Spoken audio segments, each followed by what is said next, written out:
So good morning, good afternoon, good evening from wherever you're joining us from. My name is Liz Colway, and I'm the Director of Community Building and Digital Engagement at the Sabin Vaccine Institute, which hosts the Boost community. I'd like to welcome back everyone on behalf of the Boost community and the World Health Organization to the fourth session of the COVID-19 Recovery for Immunization Programs Fellowship. And today we'll be covering using immunization data for action. Next slide. So before we get started, I want to go over some logistics for today's session. First, if you'd prefer to listen to the session in French, we encourage you to select the interpretation button in the meeting controls at the bottom of your screen. You should see a globe icon.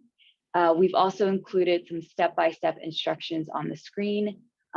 They've also been posted to the Boost Learning group on how to access interpretation either through your computer or your mobile device. Next slide. So during the session, you can engage in dialogue with your peers and session facilitators through the chat box. We also ask that you please use this forum to ask questions throughout the session. And then once we get to the question and answer session, you may raise your hand. You may use the raise your hand feature to voice over your question, and that is if time permits. Finally, please remember to rename yourself first name, family name, country, so that we can record your attendance for the session today. Next slide. So my team has been receiving a number of questions regarding how to access the resources from each session that we've hosted so far. All recordings, presentations, and Q&A documents will be uploaded to the Boost Learning group in both English and French as soon as they become available. We'll also provide registered course participants with these materials via email. And we've also posted resource links in the Fellowship Telegram group. If you have any other questions or concerns, please do reach out and email us at info@boostcommunity.org. Next slide. Today, I'm joined by our session facilitators, Carolina De Navarro, who's a medical epidemiologist, and Jan Grivendonk, who's a technical officer, both with the World Health Organization's Immunization Analysis and Insights team. Next slide. For today's session, we will again go over the strategic proposal and case study template, which we will be sharing with you all this week. We'll reflect on some key takeaways from session 3 and then dive into the main topic for today's session. And again, this is on using immunization data for action.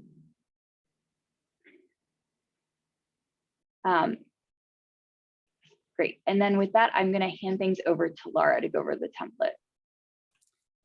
Hello, everybody. Laura here. So I just want to briefly just go over the proposal template with you once more. So in the next slide, last week we discussed the different tracks. So there's track A, which is to develop a strategic proposal for implementation, or track B, to develop a case study for publication. And I think we asked you last week which ones you proposed that you were planning to do. So I think we've a fair idea that most of you will be opting for track A. And if people are undecided about how what they want to do, I think it's very important to consider where you are in your country level in terms of working within the health system and what is feasible for you to actually implement. So it's important that you ensure that you have your supervisor's approval to actually carry out this work, because we want to see real implementation of activities to try and see how people can recover their immunization programs. So in the next slide, we have just an outline of kind of what the template looks like, and it'll be available in English and French. So it's not a very lengthy template. It's just over 4 pages. And on the next slide, it comprises of 6 sections, as we mentioned last week. So the participants are requested to read and complete each section, and that'll include guidance, instructions, and questions. And all responses should be supported with data and other resources. So we want you to really try and think of what quantitative data you have available that can back up why you want to try and carry out this implementation project or write up your case study. So the deadline to submit this proposal will be July 1st. I know some people asked last week the length of the proposal, that the expectation, it's going to be around 2,500 words, so it's not very long. And all the proposals that will be submitted will be reviewed by experts. So these are our mentors that we have on hand. So once these proposals are submitted, they will be reviewed to see if they comprehensively address COVID-19 recovery. And then if they do so, then they will be selected for further mentorship to support refinement and or implementation of the proposal or the case study into a report. And this is going to be something that will go on until the end of the year. So you'll be getting a lot of input and support from not only mentors, but also some of the subject matter experts that have been carrying out these live engagement sessions over the past couple of weeks. So that the final product is that once you have your final report done, it will be formatted and it will be posted on the WHO and Boost websites and elsewhere, or to be published in a peer-reviewed journal. And yeah, so I think that's kind of an overview. We'll be circulating this to you in the next day or two. So please keep an eye out for that, and you can begin working on it over the next couple of weeks.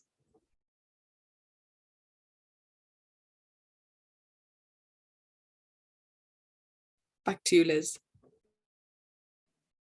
Great, thanks so much, Laura. Next slide, please. So thanks to all who posted in the Learning Group Forum last week in response to the question, what can you do differently now to identify, reach, and fully vaccinate zero-dose children? On the next slide, we've showcased some of your responses.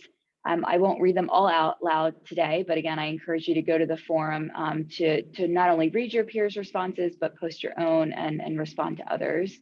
So several of you mentioned convening various stakeholders to help identify zero-dose children and creating action plans with some specific steps to both identify and prioritize key populations. And again, in that learning group, you can not only post in the forum, but we have those resources available to you in both languages. So again, we encourage you to visit the site after the session. And I think with that, I'm going to hand things over to Samir to just do a quick recap of last week's session. Over to you, Samir. Thanks, Liz. Next slide, please. So last week, we went over at the very beginning a few concepts. First was zero-dose children, which is defined as children that have not received any routine vaccines. And then we discussed the term zero-dose communities, which refers to communities with a high proportion of zero-dose children. And you might recall that we mentioned that this may be a new term, but not necessarily a new concept. This is similar to the concept of mixed communities. And in fact, you can often use these terms interchangeably. The objective of the zero-dose agenda, which was something I was trying to emphasize in our session, is to fully vaccinate zero-dose children as an entry point to strengthening primary health care. Now, for monitoring, we're going to be monitoring based on lack of DTP1. That's going to be used to measure the progress of the agenda. So that's how we're going to monitor whether the zero-dose populations are getting smaller or getting bigger over time, but it does not change the objective, which is when we reach these populations, our goal is still to fully vaccinate these children. Next slide, please. We talked about why it's important to focus on zero-dose children and zero-dose communities. And the first thing we went over was how important it is for COVID recovery, because as you might recall, we've had significant backsliding because of the pandemic over the last couple of years. And most of that backsliding has led to children having access to no immunization services at all, which has been a drastic increase in the number of zero-dose children. We talked about equity as being a core part of the zero-dose agenda and how these populations who are marginalized and neglected tend to be clustered in particular settings, particularly the remote rural areas, urban poor, and conflict-affected areas. And in all of these settings, there are gender-related barriers that impact the ability to vaccinate the children in these communities. We also mentioned how the zero-dose agenda is an opportunity to strengthen primary health care because the children in these communities often lack other essential health services. So when we actually are able to reach them with immunizations, it's an opportunity to integrate with other health services and strengthen primary health care along the way. And then we talked about health security, how these populations are already susceptible to vaccine preventable disease outbreaks. And therefore, there's an opportunity for outbreaks to really take a hold in these communities and become a risk for the overall country, as that's where outbreaks will often originate from. Next slide, please. And then finally, we went over where you can find technical resources to help you with the zero-dose agenda. we introduced the Identify, Reach, Measure, and Monitor and Advocate framework, or IRMA framework, and we provide you with some resources that fit into that framework. At the time, unfortunately, some of those web links that we provide you were out of date because of some recent changes to the WHO website, but we have made corrections to all those web links. So if you go onto the Boost platform and download that presentation, it now has all the correct web links. And when we concluded, we mentioned the Zero Dose Community Practice. We would invite you to join that community. It's a forum, an online forum where you can have conversations with others who are going through this, trying to work through all the difficulties of the Zero Dose agenda. It's a place where you can access some technical resources that often get uploaded there. And if you register in the community practice, you'll also get invites for the future webinars that we'll have related to Zero Dose. That's it from my end, Liz. Great, thanks so much, Samir. Next slide. And with that, I'm going to hand it over to our session facilitators. Thank you, Samira and Liz. So just to say that for this session, we're going to look about how to use data for action. And we wanted to make that as specific as possible. So basically, how can we now use it in this situation of, like recovery from the pandemic impact? So we will, the outline of the presentation will be a little bit that we start with kind of talking about the state of immunization and try to kind of quantify for you to what extent we think the pandemic has actually impacted routine immunization. And then we wanted to give you some pointers, like what kind of data and information you can use to help guide you through that recovery path. And also like maybe thinking about lessons learned from COVID and any ideas for improved monitoring. Next slide, please. So first of all, kind of the impact of the pandemic, right? And just to say that this slide is a bit old, it is about 2020 data. That's the latest data point included here. But 2021 estimates are coming out shortly, like in July 15.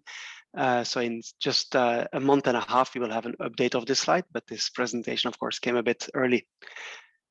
So first of all, what was the pandemic impact? So if you look at this top line number, so the coverage, you see actually that the coverage goes down, but maybe less spectacular than you might think. So it went from 86 to 83%. But if you look at that from the other point of view, like how many people or children are left unprotected by that, that's actually quite a lot. So those are 3.7 million additional children that are left unprotected with vaccination.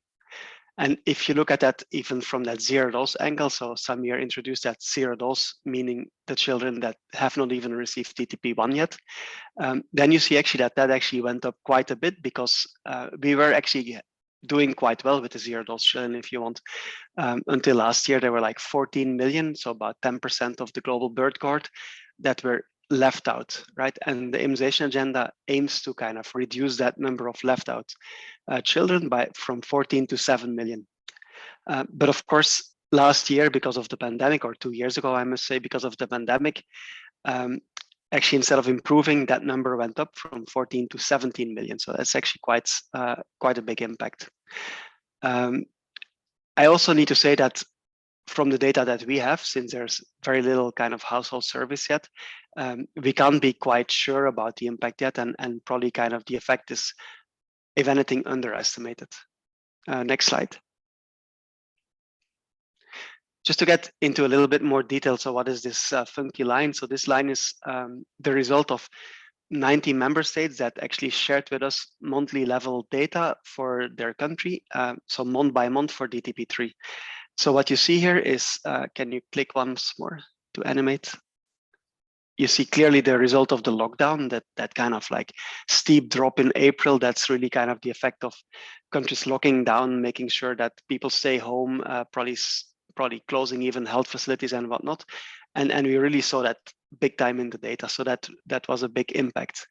But then you also see that after that, it kind of improved until this year, where basically you see again that this kind of trend of the numerator, I would say, of the number of doses of vaccine given every year or every month drops again from April. So there was no lockdown in April. So we think this might be as a result of COVID-19 vaccination, because as you realize, and as you know, working in countries, that of course COVID-19 vaccines are a good thing, but you need a health system to provide them, and you need vaccinators, and this is going to be another priority or another kind of burden on the health system to deliver that, and that might come at a cost to all other interventions. So just in short, and to say that this is very provisional data, but we don't expect necessarily the situation to have improved in 2021.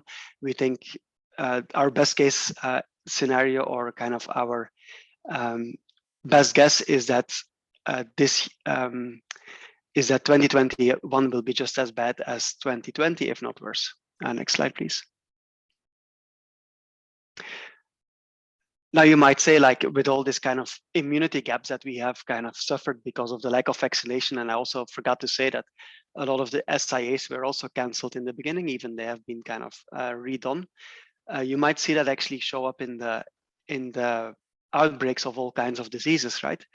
But to be honest, we didn't see that in the data. So if you see, like in 2020 at the start of the outbreak, and you can click once more if you want,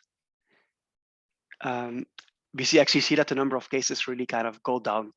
And so that might, of course, be because surveillance is not working very well anymore, or because of the lockdowns, and basically because people are not interacting. So that might actually also have been protective against measles circulation. But what we see then in 2022, and if you click once more, we see kind of an uptick again of the cases of measles in the world, especially in Afro, kind of quite a lot of large outbreaks that are being detected. And of course, they're large, maybe not in comparison to what you see in 2019 or even 2018, but it's already much more than 2020 and 21. So right now the question is this real, or is this just an artifact of kind of surveillance working again? But we'll have to kind of monitor that closely. Next slide, please.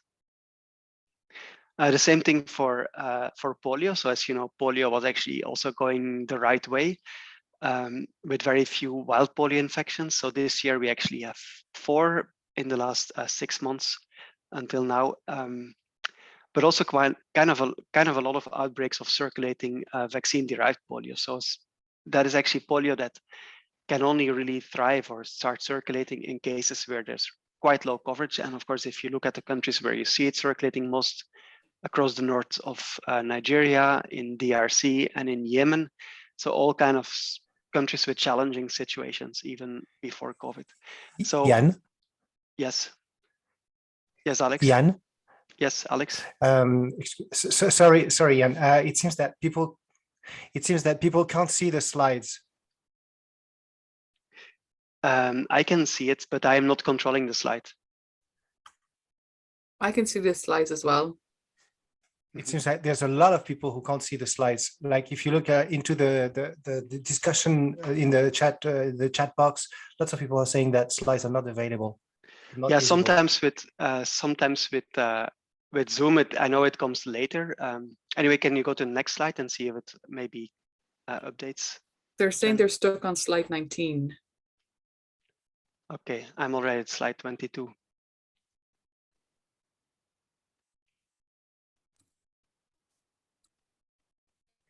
Maybe, there we go. If we stop sharing and then reshare it again. Share again, yeah. Yeah.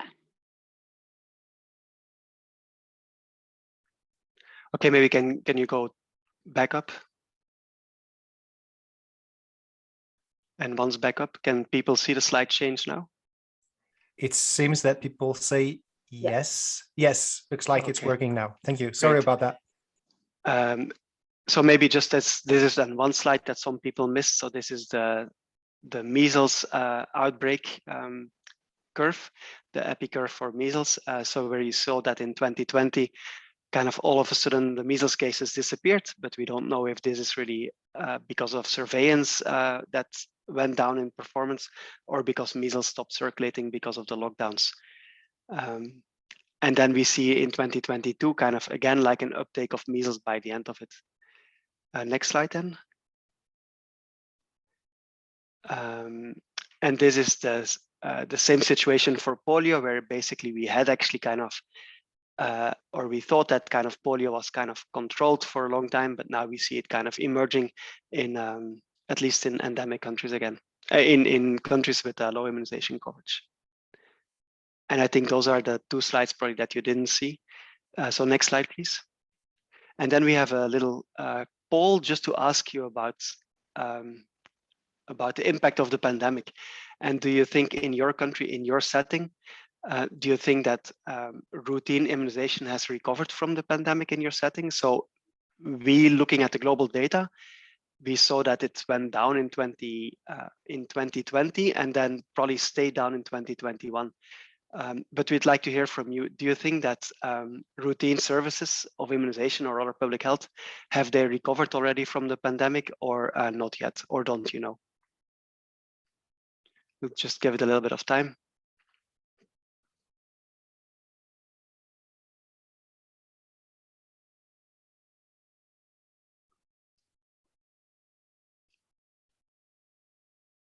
So about 60 people have answered, and you see it's going, it's actually going the other way now. So it seems that a little bit more people say that routine immunization services haven't yet recovered from the pandemic.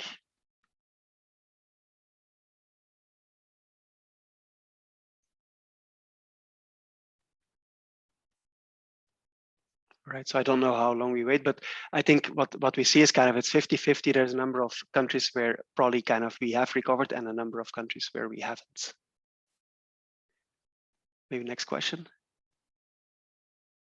So the next question is whether COVID-19 vaccination, so not just the lockdowns, but COVID-19 vaccination affect the capacity of the health system. So because you have the workforce, facilities, supply chain and funding, they're all kind of used to some kind of extent for COVID-19 vaccination. And the question for you is whether this kind of use of the health system or mobilization of the health system for COVID-19 vaccination has positively or negatively impacted routine immunization.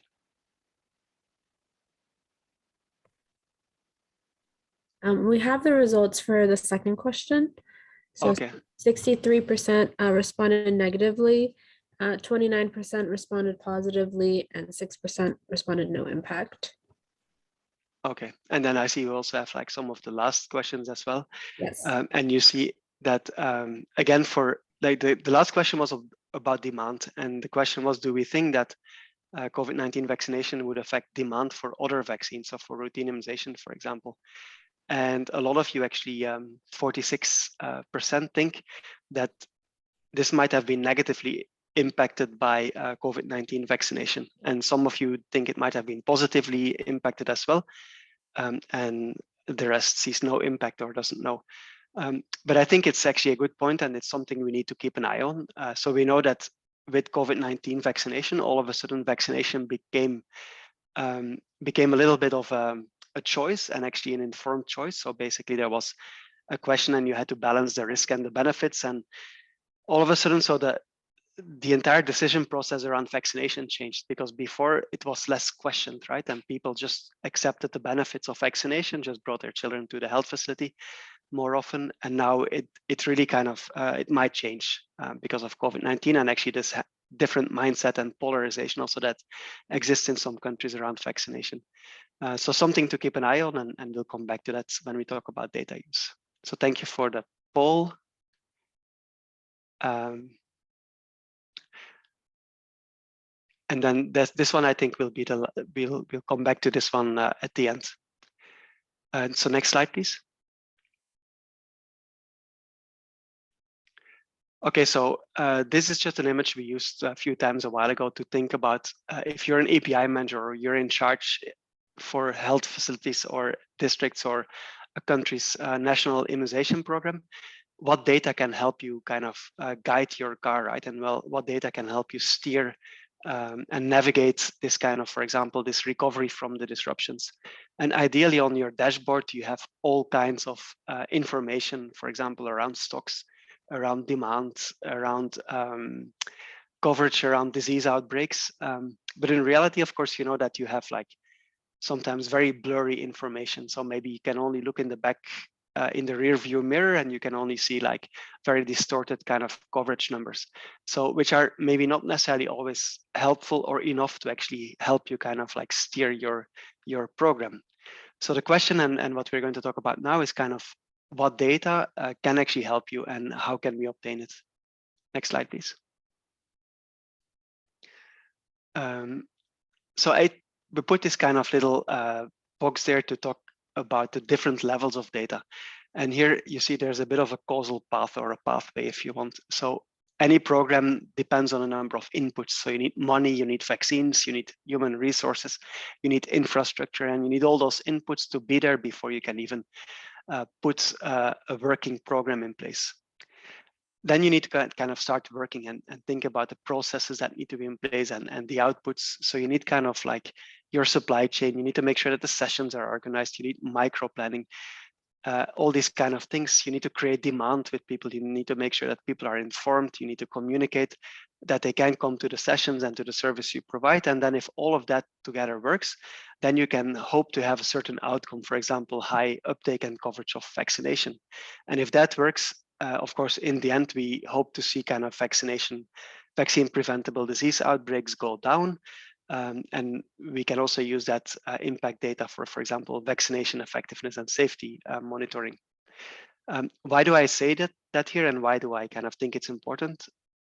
First of all, because the outcomes, the coverage is mostly the one thing that we really pay special attention to. And often coverage, of course, is also the most problematic part of the dashboard of what we can actually use and see. So why I'm putting this out there and what I would like to keep you in mind is like, if you're in district or if you're in a national level, yes, coverage is very important, but what of these other elements in your causal pathway are also important. If you can make sure that you kind of monitor the HR investment, the financial support and the vaccine availability, for example, those are very important things, or demand. Those are very important things and building blocks that need to be in place before you can even consider kind of good coverage. So it's actually a plea to kind of get a little bit of a broader view and say, okay, there's actually many different kinds of data that we should look at. And the way it works is that you can look at these as a little bit of a root cause analysis kind of schedule. So if something goes wrong below in this, for example, in the disease outbreaks or in coverage, what can you detect higher up that might cause that problem? Is it demand? Is it supply? Is it finances, etc., etc. Right. So next slide, please. I'll kind of hurry up a little bit.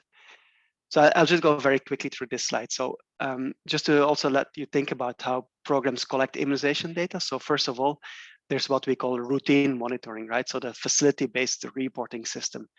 And that can be everything from doses administered to kind of vaccines used. It also has the registers, the AFIs, and everything that comes from that HMIS report probably, or kind of a management information system like an LMIS that gets you kind of information about what's happening in your service level. Next click, please. Yeah. In the middle here, we have kind of the area of kind of periodic service. And these service, I mean, the ones we know best are probably the household service, for example, DHS and mix, or lot quality assurance. But you might also think about kind of things like demand and behavioral service specifically.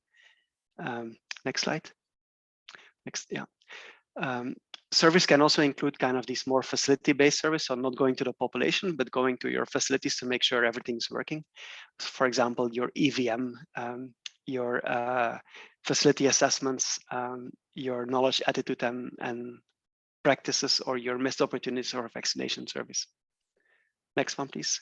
And then finally, you have very important as well, kind of the surveillance pillar. So that's kind of the third pillar of where we get data from, which is kind of through surveillance, which might happen in facilities or actually in the community.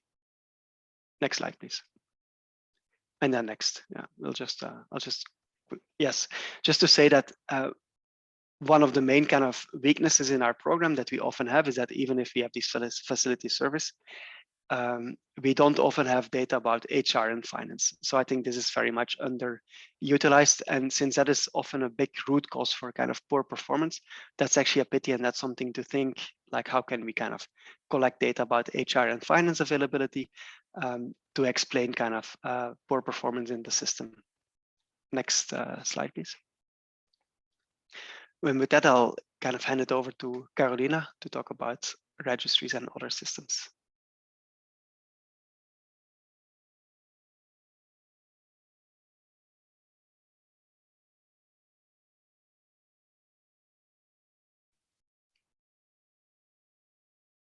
Carolina, are you there?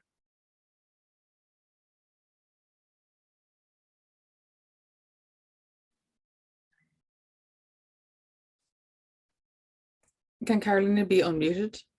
Yes.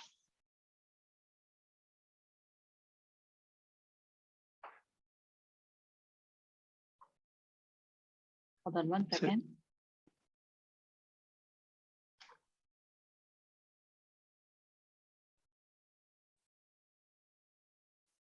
Hello, everyone. I cannot open the video. It's blocked for me, but I hope you can hear me all right. Liz, if you can go one before. Yes, Slide before. hold on one second.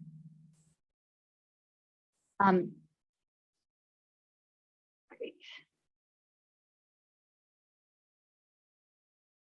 Carolina, can you still hear us? Yep. Oh, great. Now I see that the video is there. Okay, so as Jan was talking about of the monitoring system for vaccination, so how many people get vaccinated, most of the time in most countries rely on aggregate data, basically from tally sheets where we record, I vaccinated today children between 12 and let's say under 12 months of age. I vaccinated 1, 2, 3, X number with VTP3. I vaccinated X number, say with BCG, etc. So most countries rely on that to, at the end of the month, know how many children were vaccinated, be in each health facility or be in each district. Most countries, again, rely on these systems where you have the data being entered into a computer, usually at the district level. Some countries can be entered at a lower level at the health facility. And then you just have numbers. So you don't know if those 10 people, who was John, who was Carolina, who is the ones vaccinated. You just know that it's about 10 people under, say, the age of 12 months. Some countries have started using electronic immunization registries, and we will get to that in terms of what they mean. And then in some countries, you have both systems, an aggregated system where you just tally number of people vaccinated. And in some other places of the countries, you might have a record of each person. And in any case, be the system aggregated or an electronic immunization registry, ideally you have a card that you give to the person who was vaccinated so that person can have a record of his or her own vaccination, or in case of a child, the parents can have the vaccination of their child. The next one, it's about immunization registries. So electronic immunization registries have been discussed quite a bit with the COVID pandemic, because what they have data about the person. So really the center of this registry, it's knowing the record of an individual. So you have to have a way to identify that individual, be a national ID number, be a number that you assign based on, for example, the facility level, based on their date of birth, any combination of numbers, but importantly, that is unique. So let's say if my number is 9.3, blah, blah, blah, we all know that that's me. So whatever vaccine I receive is related to that person. So the electronic immunization registries have registry about the person who gets vaccinated and about the vaccination act itself, which vaccine was received, who provided the vaccine, let's say in what health facility, in some places also who actually injected the vaccine, and at least the date of vaccination. So this is important because in this manner, you can know at any time the status of each person, the vaccination status of each person, and it's easier than to send reminders, for example. The electronic immunization registries can be national or subnational. So in some countries, let's say only people in the social security might be in the registry. Then can be completely online if there is a good internet connection, or may have an offline option where the data is entered in paper, say, and then uploaded and then transmitted once the connection becomes available.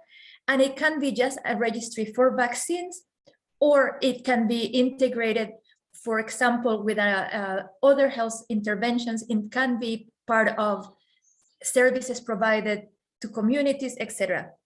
So these are the electronic immunization registries. Important here, what defines them is that you have data about the person and data about each vaccination given to that person. The next slide. What is interesting about the immunization registries is that in addition to counting how many doses I have given, you can also start monitoring with more finesse the timeliness of vaccination. So in this example, it's a slide from China, where from the registry, you can see in the dotted line that the vaccines get given exactly about the age at which they are recommended for children who are from that province. But for children in the more solid line that are from people who just moved or who were not born in that province but are migrants to that province, you see that the timeliness takes a little longer. So eventually those children get vaccinated, but they are taking a little longer. This is just an example to share some of the more fine analysis that you can do with immunization registries. And this is really relevant now that many children probably miss their vaccination doses early in life, and there might be activities to catch up. And you can actually start seeing how the coverage is being reached, even if it's a bit late. The next slide. Another interesting feature that you can have with an electronic immunization registry that you do not have with the aggregate systems is that you can compare, assuming that people get vaccinated where they live, which is our assumption that we normally divide the children vaccinated in our clinic by a target population assigned to that area, or all the children in a district. We assume that all the vaccines given in health facilities in that district were given to children from that district that are in that denominator. But with a registry, you can see in the top graph that these are the districts or communes of Santiago in Chile, of the capital city. So mostly urban areas, and you see 300% coverage, which makes no sense. But if you then look at the information on where the people actually live compared to where they were vaccinated, you can see that coverage is much more reasonable, because what this reflects is that many people were being vaccinated not where they live, but in a different commune. Again, this is an urban area that is densely populated, so people move a lot. And moreover, we can see here that where the coverage is higher, it tends to be communes or provinces that are districts that are rich, so the higher income communes, where actually you have a lot of private sector. Next slide. So what's the problem? Immunization registries are great because they provide information about the person vaccinated. You can do very fine analysis. You can know where they got vaccinated, when, etc., etc. You can do all this decision support. You can automate your reminders, recalls, etc. But the problem is developing and implementing an electronic immunization registry takes a long time. The previous example that I showed you with data from Santiago, Chile, that registry in Chile was first implemented for influenza in 2010. So it was implemented in response to the pandemic of the H1N1 pandemic, when they started vaccinated against H1N1 people against seasonal influenza. And then it was developed into a registry for everyone, including children, and linked to the national civil registration. 10 years, 12 years that took. This is an example from a really good registry that exists in Sindh in Pakistan. And it also to highlight that it has taken a long time to have a registry that is quite mature. So the good news is that with crises like the pandemic, sometimes you start with a registry and it goes a little faster. Next slide. So another limitation is that we don't know really how cost effective it's to have a registry. We know they take a long time to implement. They take a lot of resources, not just to buy the software, but really to implement fully, to ensure support to the human resources that are utilizing the system, to make sure that people have a desk help, etc. So all of this takes a long time and resources. And also the benefits are in general, not so much about coverage, but really the fineness of having more detailed information about people. And there's an ongoing evaluation of electronic immunization registries and electronic logistic management information systems. There was also a preliminary study that it's actually available as a report, and you can ask, we can maybe share it to put it in Boost, of using digital solutions that existed, try to adapt them to the COVID-19 pandemic. So this was done by the Bocconi University with other partners. Over, next one. So moving on, the next way we have to monitor how we are doing in terms of coverage, particularly, it's with vaccination coverage surveys. Another tool, because no tool is perfect, they are the vaccination coverage surveys per se, or coverage evaluation surveys, are normally commissioned by the expanded program on immunization. Normally they include children aged 12 to 23 months, but also can include older children, 12 to 24 to 35, particularly if you have a measles second dose, say in the second year of life. And you can include more cohorts because you would be able to look at timeliness, for example. In some cases, you can go to the health facilities to look for the records of the children of whom you're making who you're interviewing. You can also link them to facility surveys, asking if the facility is ready to provide services. You may get information about whether the children got vaccinated in the private sector, etc. Importantly, you can normally get reasons for no vaccinations, and we will get to this on the behavioral and social drivers. You can have different strata, meaning you can have coverage survey at the province level, at some other level.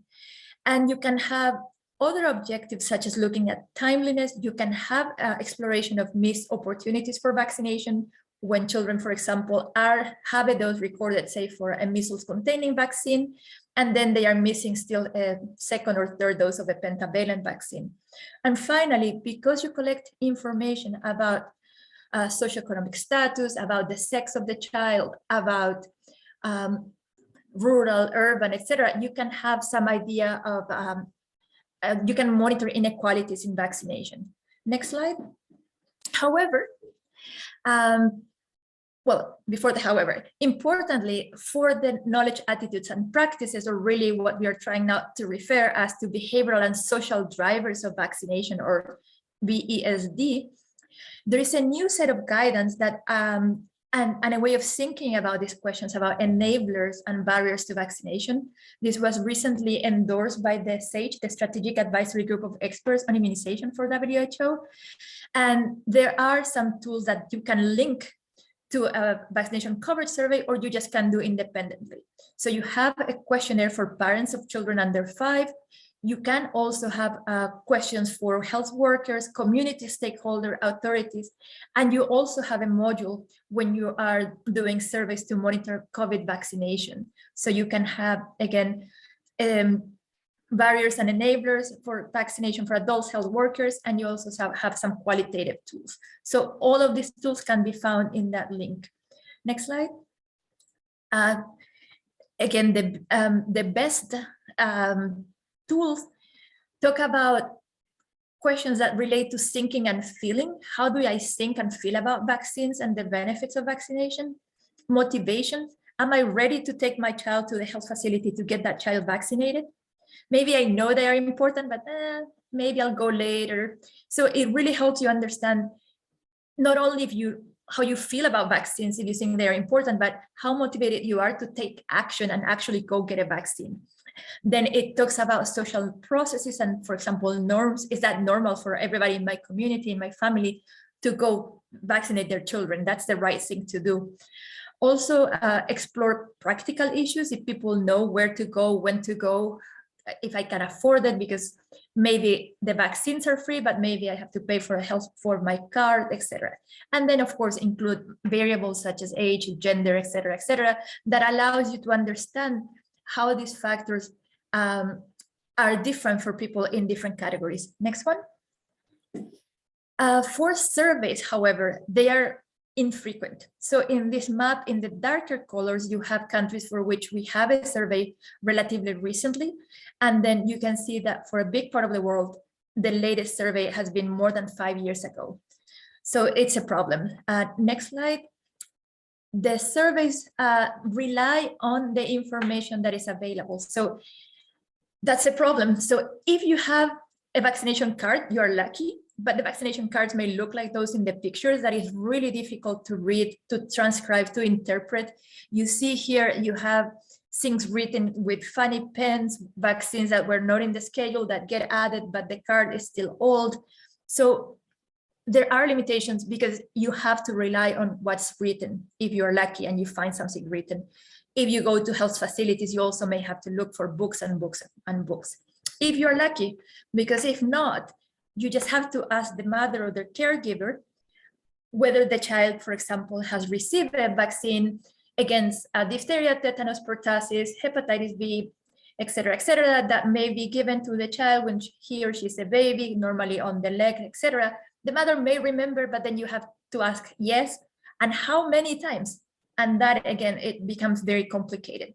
So one big limitation of surveys is the status ascertainment. How do I know for sure if that child has received all or each vaccine? Next slide.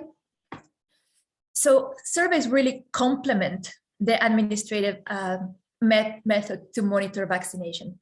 The routine methods has the advantage that you can get that information quickly. You have that level, that data for local level, and it helps you really, am I doing better than last month? If I'm normally vaccinating this many children, I quickly can notice if I have a problem where things are going down. Huge disadvantage is that you need a denominator or an estimate of how many people you're supposed to vaccinate. You can make many, many mistakes. You can have, may not include the private sector. You may have children who are not actually from your area, but as I was saying, they can get vaccinated in your area, and there's this mismatch between where you get vaccinated and where you're in the denominator, so where you live. The surveys can overcome that. You can get more fine information about sex, about maternal characteristics, such as education, religion, ethnicity, etc. You can understand where the vaccine was given, whether it was in the private sector or in the public sector, and really allows you to look at timeliness, but only those people who have a card, so you can have the dates. However, they are expensive, or they can be really expensive. You're really looking at what already happened. You're normally looking at children who were vaccinated earlier.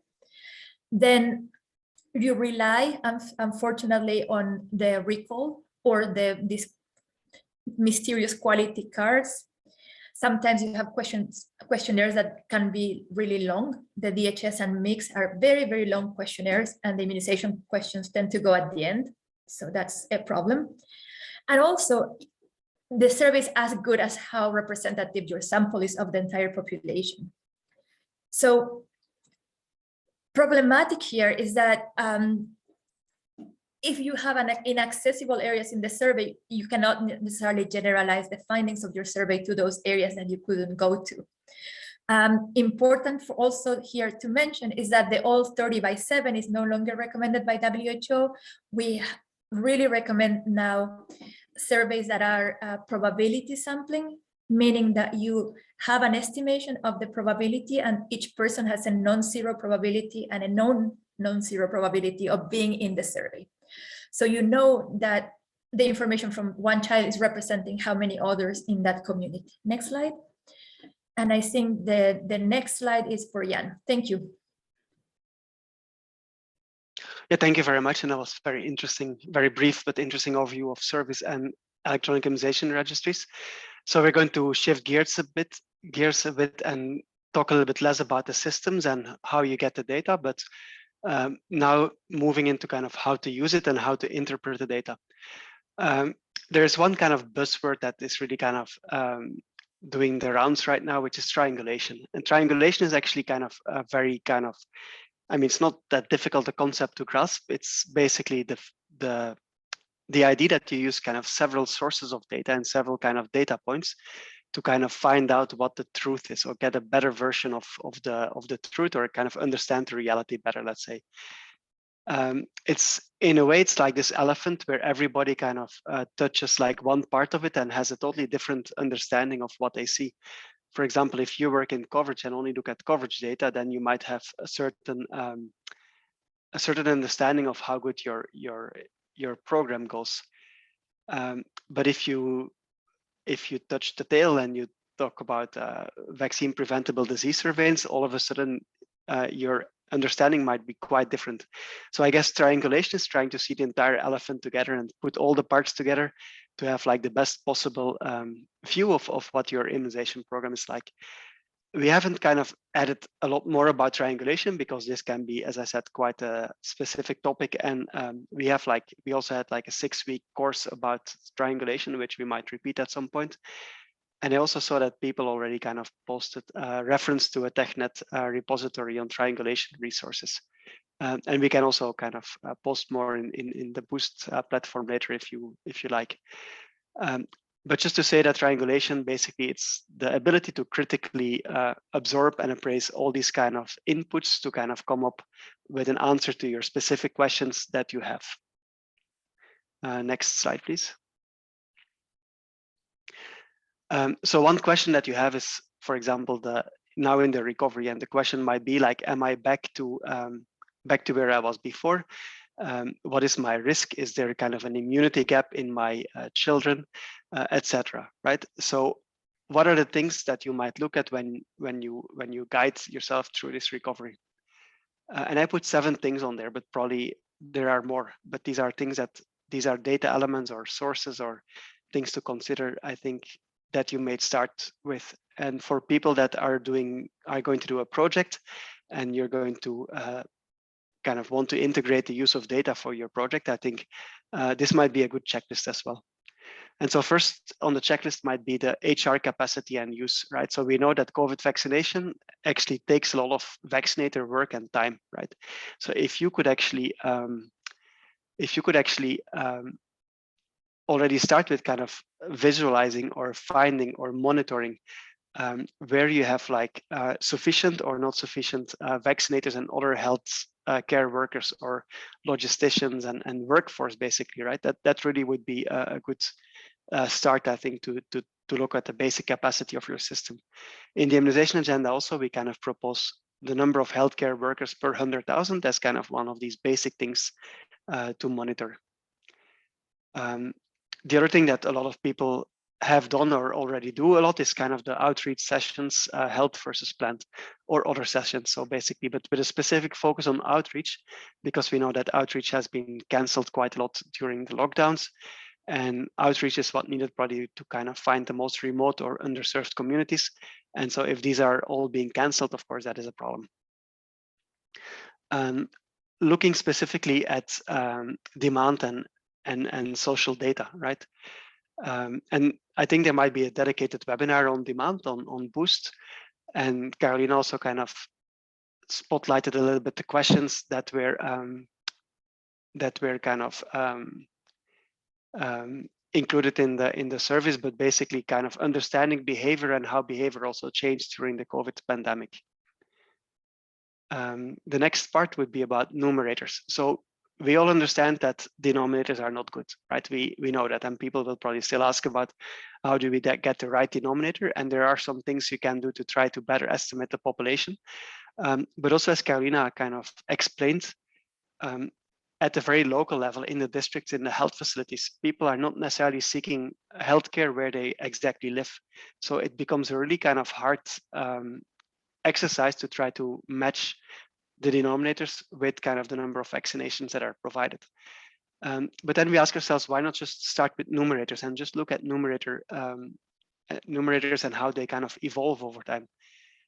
As you saw, like in the beginning, so at the global level, we have an idea about global performance because we kind of consolidate all these kind of number of doses of vaccination of DTP3. And we saw that they went down during the outbreak and then recovered a bit. And then we see them going down during the COVID-19 vaccination period as well. But if you could compare the number of vaccines given month after month and year after year, and you compare that to what happened in 2019, for example, before COVID happened, then you might actually have a very good idea about whether you're back or worse off than before. Carolina talked a lot about survey data, and survey data is, of course, very important, but we feel it's a bit underutilized, the data from the service. So at best, people refer to surveys and they talk about the percentage coverage, right, that the survey kind of proved or not, or kind of estimated. But there's actually all kinds of other interesting parts in that survey, and Karina also did quite a few webinars and scholar courses and training courses on how to kind of design, visualize, and actually use survey data for better use. And I think it's something we should look at, because within there you also see the population characteristics of people who are not vaccinated, etc., and that will link it in with, for example, that zero-dose agenda that we will come back to in just a minute. When you look at coverage, and you should look at coverage in the end as well, I would say don't look just at the current cohorts, because in a certain year, a certain month, if you measure coverage, really what you measure is how many children in that cohort from that year are being immunized. But you shouldn't forget about the previous years, that you might have missed quite a number of people. And you should also plan and think about how to reach those people, and actually also kind of vaccinate all children that are, for example, 2-3 years old right now, and that might have missed on quite a number of life-saving vaccines. And finally, also like look at all this data about coverage and service provision and demand together with VPD cases. So where kind of cases of measles, polio, other kind of diseases are kind of coming back, we should really kind of look at those quite closely and critically, and try also kind of to detect any kind of large and disruptive outbreaks to make sure that we understand how well we're really performing. Next slide, please. So quite a lot of people have asked about digital health and innovation, or digital interventions. Just to say, of course, there's a lot of exciting stuff out there, and Karina talked about electronic immunization registries, and they're of course conceptually very interesting and very appealing, because we see this kind of like having access to the data about one child and then all their vaccinations. And we see the benefits for the program easily. But we should also consider a little bit kind of the system resources. And I think a few people have mentioned that in the chat. We should think about, the resources that are required to actually integrate that into the system and make sure an electronic immunization registry is used like almost 100% of the time, that all children who come into contact with the health sector kind of are entered there, and that we kind of keep track of any child and at their vaccines to them, no matter where they're vaccinated. So that actually becomes quite difficult. And it's not just internet issues, like some people have mentioned in the chat, and infrastructure issues like having the computers and the tablets and the phones, but it's also governance issues and kind of considerations of privacy and data security as well.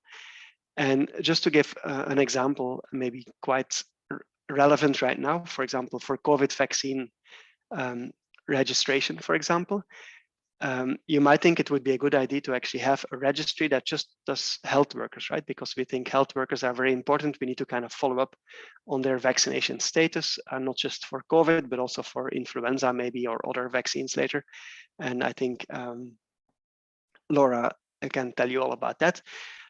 But basically, then we also have to think about the governance issues and the data privacy, and kind of the resistance that might come from health workers of like, is this mandatory? Because if it's not mandatory, why do you want to put it in a registry?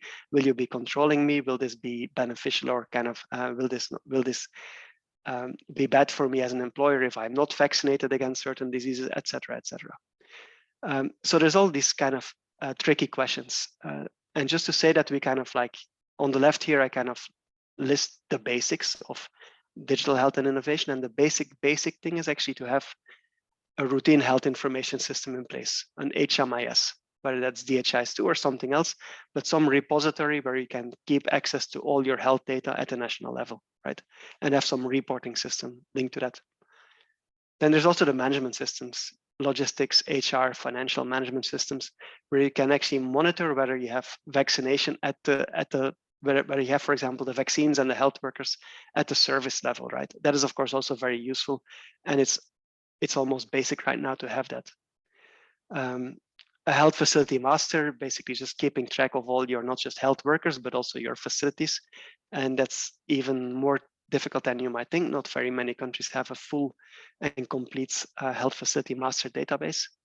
And then a dashboard that actually helps you with this triangulation, that puts everything together. That's also very useful and probably also a basic these days. And all these other things you might think about as kind of, once you have these basics, it would be great to also have, for example, going from aggregate to individual records, for example, using the EIR or a case-based surveillance system with lab integration, or using GIS, for example, for population estimates or for kind of micro planning assistance, etc. Or even going further and do social listening, go to listen to kind of Facebook and interact with kind of social media on vaccine hesitancy issues. On the right here, I'm just showing the Gavi 5.0 investment priorities, where they kind of list a number of things. And basically, so those are kind of elements for which at least Gavi eligible countries can apply for Gavi funding as well. There's also kind of a UNICEF and WHO initiative that's called DICE, the Digital Innovation Center of Excellence, which is supposed to be kind of like a coordination mechanism between countries that need some access to digital systems and the providers and the funding for that. Next slide, please.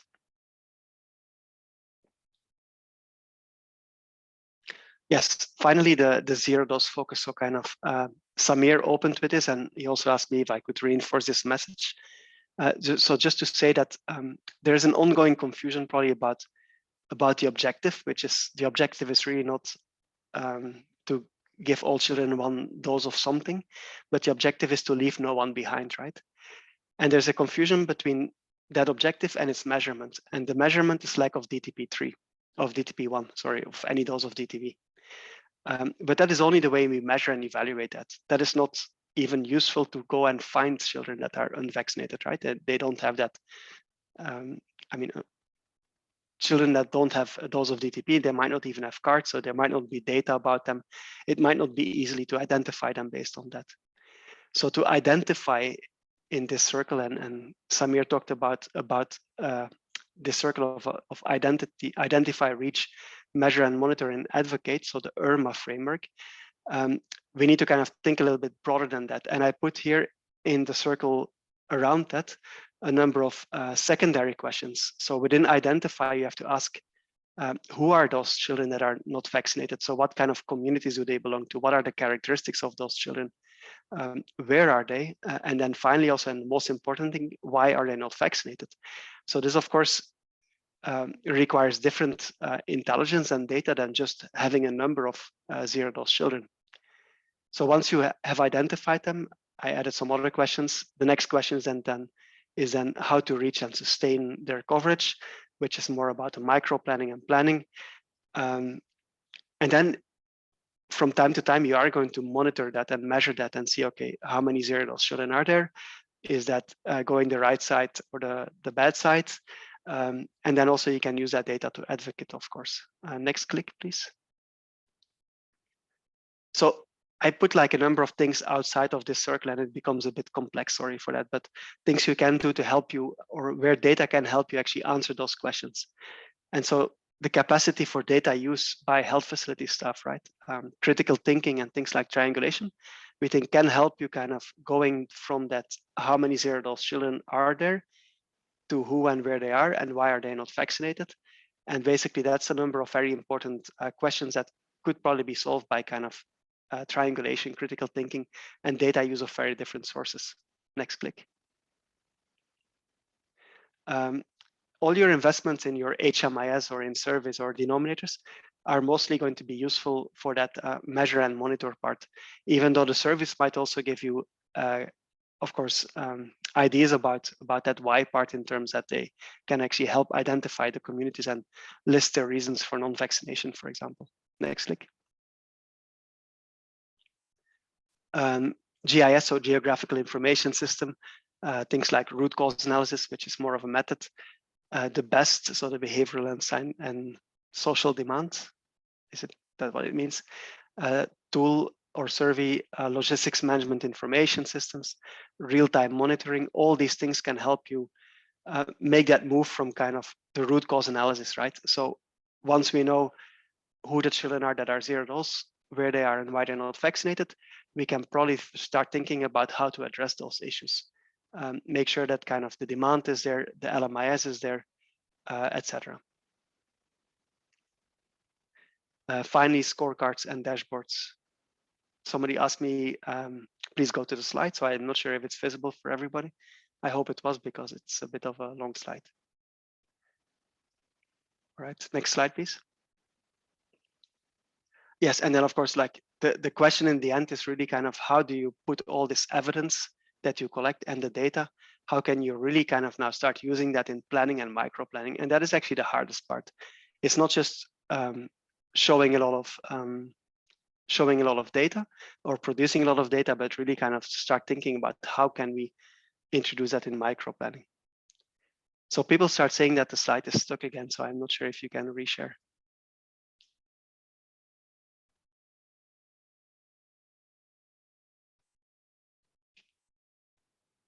All right, so I'm sorry for the people who didn't see that, because it's a very complicated slide to look at you like this. But just to say, I mean, very short summary. This slide tries to show like how we can support this IRMA framework of the identify, reach, measure, and monitoring advocate, how we can support that by better data use. And for that, I kind of post these intermediate questions. All right, next slide, please. So the next slide is a poll again, and I think we have 3 more poll questions, and I'm not sure if you already showed it or if people answered that. All right. We'll go ahead and we'll launch the poll now. And just a note that you'll have to answer all 3 questions at once. So we'll give everyone about 30 seconds, and then we can read the results out. All right.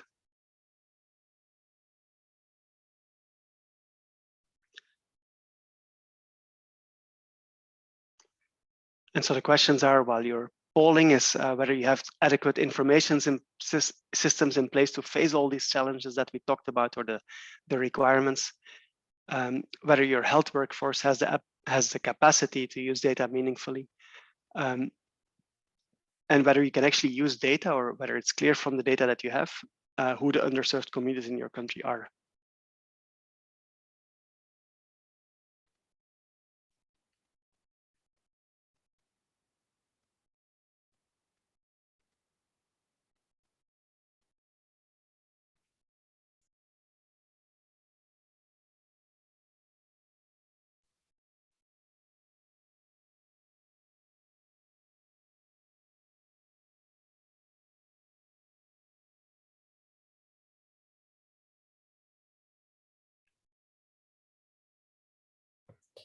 About half have participated.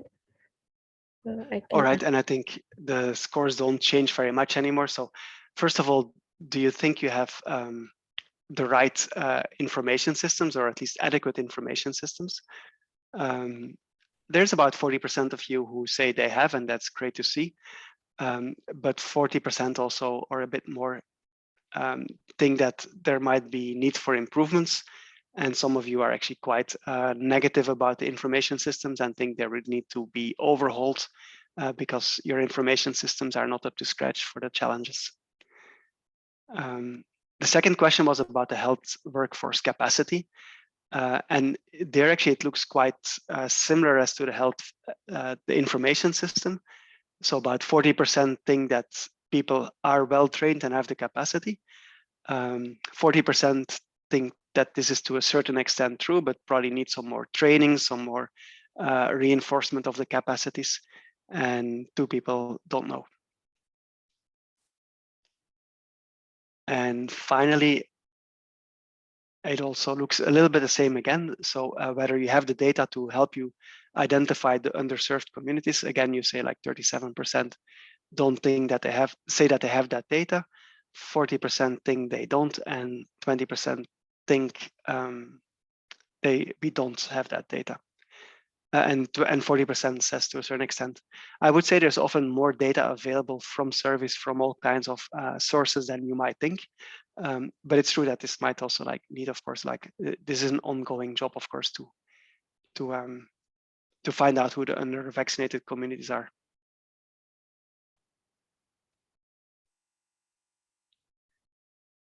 All right, I think we can close the poll then, or is it not closed then? It's closed. I think that was it, but let's go to the next slide. Yes, so we're at the Q&A. So thank you very much, and sorry for talking a little bit too long, but I think we're open to questions. And are you going to help us with the questions, Laura and Liz and Jenna?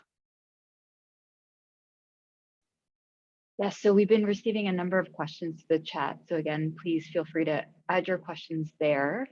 I believe Laura and Samir are going to read out some of those questions that we've received so far. Thanks, Liz, and huge thanks to Jana and Carolina. I think a lot of people were really, really appreciative of this presentation, and I think there's been quite a number of questions. And the questions started to really come in when we started talking about immunization registries. So, Carolina, we have a comment or a question that came in. At what stage should a country consider to shift from paper-based registration to an electronic immunization registry? That's a really good question. Thank you. So there are 4 elements that a country needs to be thinking about when thinking about an electronic immunization registry.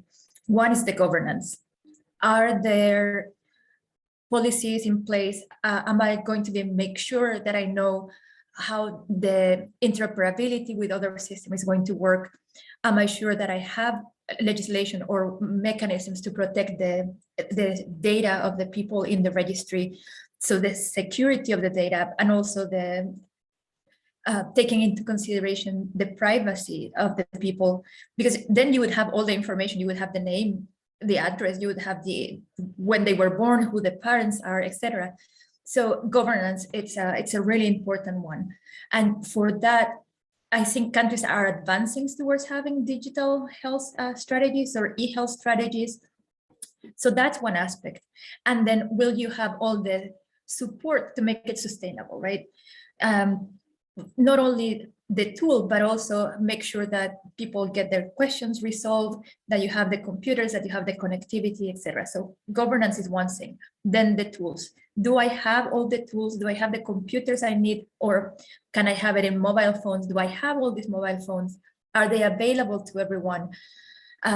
So the tool, and a tool that is actually usable in your setting, that is appropriate to your setting, and that you're not going to be, for example, kidnapped by the developer, that whenever you need to make a little modification, that you always have to be paying, say, a fee, etc. So you need to think about the governance, the tools, the people. Do you have a workforce that has a workflow that allows to enter this data? In some places, people have had to hire new people to enter data, right? So do you even have, does it make sense in your setting to do something like that, where entering the data is so cumbersome or requires so much time that you have to hire extra people just to do the entry, or that the health worker now spends more than half of the time entering data? WHO and with some CDC support, etc., had worked on a readiness assessment tool that looks at the different aspects. So allows you to understand in each of the domains where you are at, and how to go about improving those elements to make sure that when you decide to do a registry, you are in a better shape, so you don't waste time and money. This tool, Jan has worked on that. I think it was done, for example, in Laos, countries in the EMRO region, so Eastern Mediterranean. Look at that tool in 2019 before the pandemic, and they became familiarized with the tool. So there's guidance on assessing whether you are ready or not. Then for the registry itself, there is some guidance. I think the PAHO guidance, I'll put the link in the chat, is pretty good. Over. And if I may just add one thing to that, or maybe 2 little things. The first thing is, like, when people go to an electronic immunization registry, they often frame this in terms of like we go from a paper-based system to a purely 100% digital system, right? And I would actually like to call out that even if you have that digital system, that you will still need some paper tools as well. For example, the home-based records, the vaccination cards, we don't really kind of advise canceling those and only have those online or digitally. So it's actually quite useful as a tool, as a paper tool as well. And that's the same even for the books, the registry books, register books that are available in the health facility. So often people are not ready to kind of leave those behind. So yes, you kind of shortcut a number of administrative processes and paper-based tools, but you're actually going to have at least as much work as before, if not more. It's just you get better data. And then the other point I want to make about the readiness and that switch, because I think it's a great question, is within the COVID pandemic, we did actually see quite a big uptake of registries for COVID vaccination, right? And people started because it seemed like the best solution and just put in DHIS2 tracker and start kind of putting all these individual appointments into DHIS2. And then very soon they saw also that the volumes were so big that it couldn't be maintained. And then almost, I mean, there's at least 30 countries that have a hybrid system of a registry and the aggregate system. And a hybrid system means that you probably can't use either of them because they're both incomplete and you can't reconcile them anymore. So it becomes a careful consideration, as Carolina said, about readiness, not just about internet access and computers, but also like, is your country able to sustain that? It's much more than a project. It's really kind of a system intervention that is of the very long haul. Over.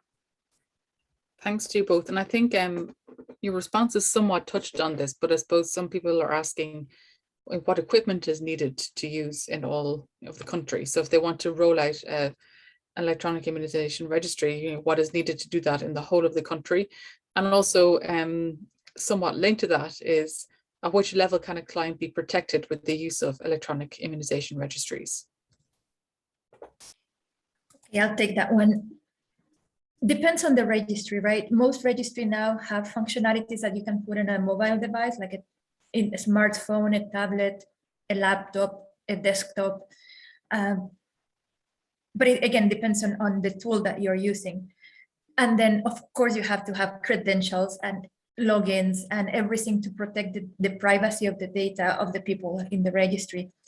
You also have to have routines to make sure that your workforce is well trained to understand the importance of keeping that data only for the uses for health, right? Not for some other use of this data.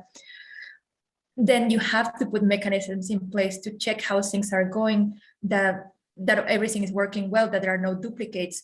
Somebody also asked whether you can have offline functions, so uploading it later. Yes, you can. And in some places that is needed because of the volume, you may have to upload the data and sort of refresh the database or over the weekend or at night and these things. And then you have to also have to be able to see some information, because if I have a person in front of me, I need to look for that person in my registry, identify if that person is in the registry and add the vaccine given and not register that person again. And sometimes bringing that data so you can do the search, it can be very slow or very problematic. I don't know if Jan wants to add there. Maybe just that there's always this discussion about do we really need to have like some computers at the health facility level, right? At the service level, or can we do it at the district level? And I would say like the attempts to kind of say, okay, we won't try to have like a device at a service delivery level at the health facility. So not even a tablet or a phone, for example, and do everything at the district. That has always been very difficult, if I may say so. So there are some strategies, for example, with smart paper or other strategies that kind of try to get the information in a very systematic, structured way. And then it's all entered somehow in the district level or scanned or whatever. And that is always much more difficult. So I think from what I see is that the most successful interventions is, yes, where you have either a computer or a tablet or a phone at this health facility, at each health facility level. And that's also, of course, makes it so difficult to implement. And the protection of the person, it's absolutely a big problem because, you know, like a lot of these projects are actually done in a less than 100% professional way. Or I mean, every IT system is open to hackers and kind of misuse. And so can we really protect electronic vaccination registries from all kind of malfeasance and bad use? It's really hard to say that because many of the countries that take on these projects, they don't necessarily have the capacity or even the rules or the regulations or the governance to make sure that they actually put in place the right protections.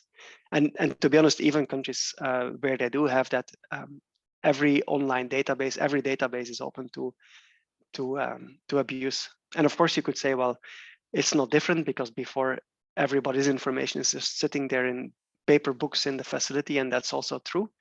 But all of a sudden, this data becomes so easily available, and if it could be stolen for some reason, it could. I mean, yes. So the misuse can never be totally totally excluded. It can be prevented by having the right steps in place, but even putting in place those right steps is costly, timely, and requires expertise.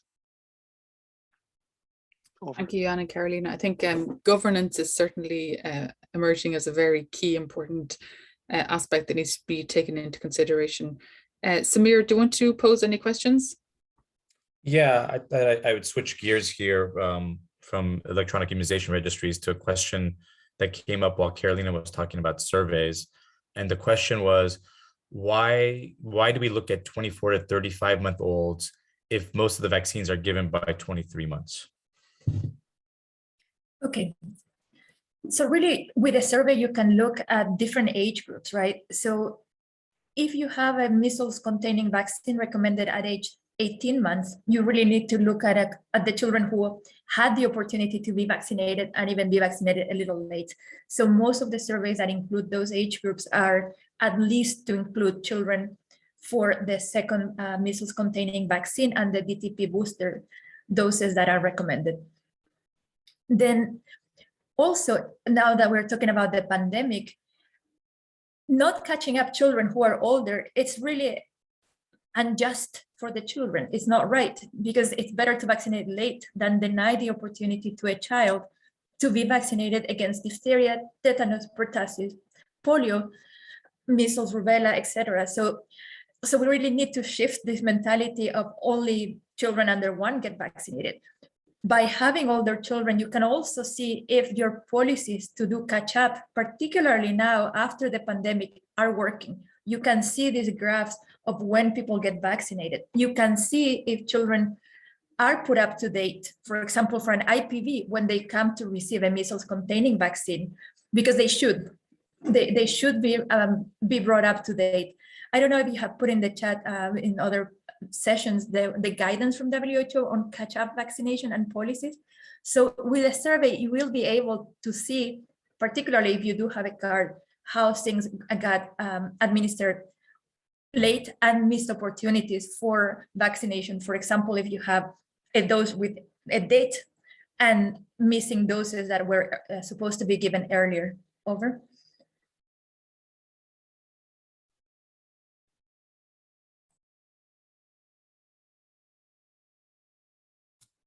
Thanks, Carolina. And just staying on the survey theme, a question came up about the how you validate, I suppose, vaccines given. So someone was asking the question about, for the traditional method, if the vaccination is not documented, it's not done. But if it's documented in the card, it was done. So when we go to the electronic system, is there a way for this to be authenticated?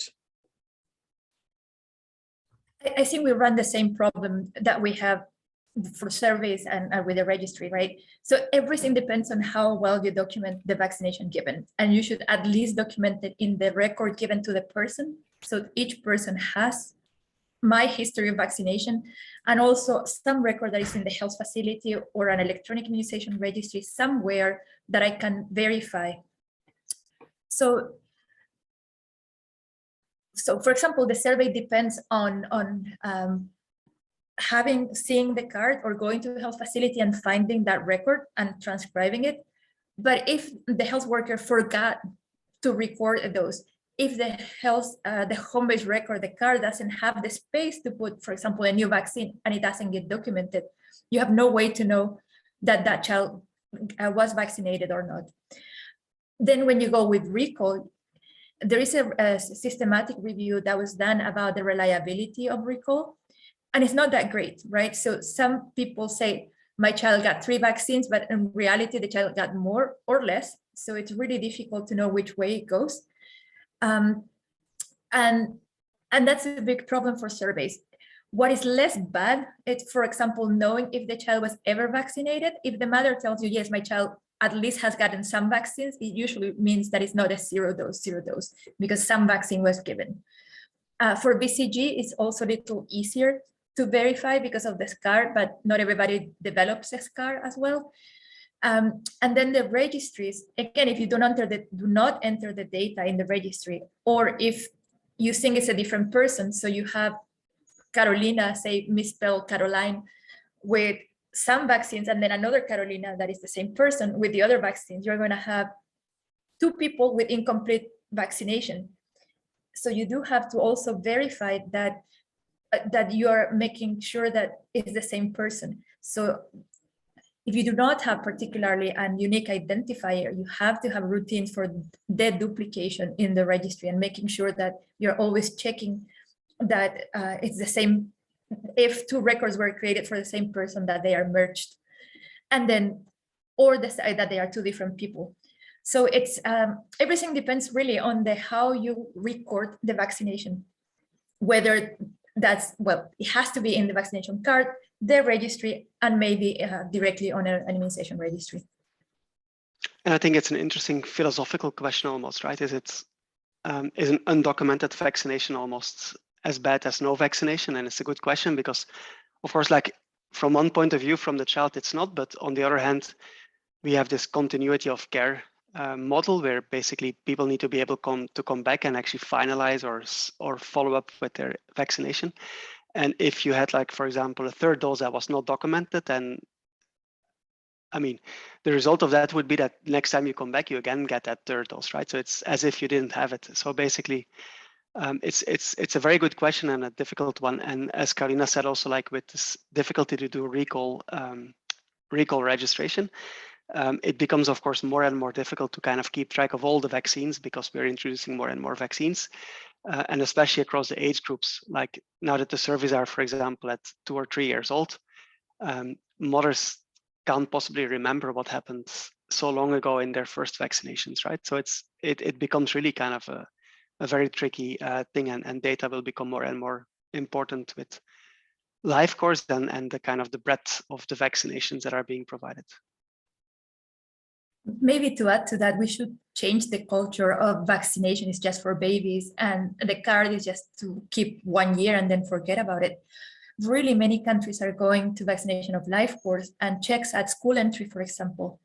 So to do checks at school entry, you have to have some sort of record, be the card of the person or be a register in the facility or someplace that I can verify whether that child is vaccinated.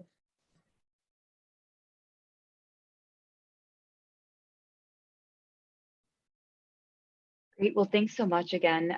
I think we're going to have to stop there. And Jenna, if you wouldn't mind resharing the slides. And for those questions that we did not get to, again, we'll be answering them offline and we'll be sharing a Q&A document next week. So we will address all those questions there and appreciate everyone who submitted throughout the session. And of course, special thanks to our session facilitators for excellent presentations and for fielding those questions. So just a note that we will be posting this reflection question in both English and French in the Boost Community Learning Group Forum. So the questions are, what are the data gaps? Data availability and quality, transforming data into insights, or motivation, capacity, and empowerment to act on evidence. Next slide.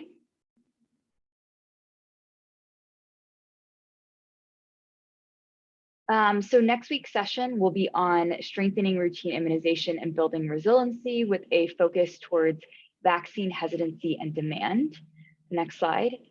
And this slide again just shows the upcoming sessions. We are at the halfway point of the course.